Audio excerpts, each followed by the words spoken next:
So it's going to be a really varied exhibition. So we're going to have some military items out, so we'll have some uniforms, some medals, and we'll be telling the stories of the people behind those medals. We're also going to have some more personal items out that tell the story of those people that came back. So we have some really nice items that were actually brought back from France and Belgium as souvenirs. We have some things that were actually gifted between soldiers. So for example, we have a prisoner of war who had a coin that his friend turned into an identity tag for him. So we're going to have that out. And we've also got some really interesting pieces that soldiers made while they were rehabilitating from injury, so they could learn new skills.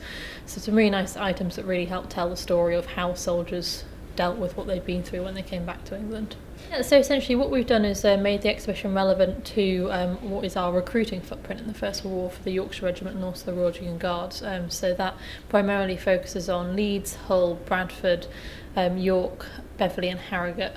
So it is a varied place, and we do have other stories popping up all over the place. The Royal Dragoon Guards have a lot of ties in Ireland, so we have a few Irish stories in there, but yeah, primarily the focus is that wider Yorkshire area. We really want to encourage people to think a little bit differently this Armistice Day.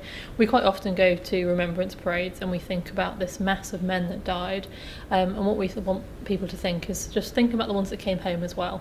We always think about the fallen, but for a lot of people that came home and came home injured or came home having been through a traumatic experience, they struggled for years afterwards. So we want people to think about them, and we also want people to think about an individual story, think about an individual person and what they went through, rather than this kind of almost more anonymous mass. It would really help remember their stories, I think.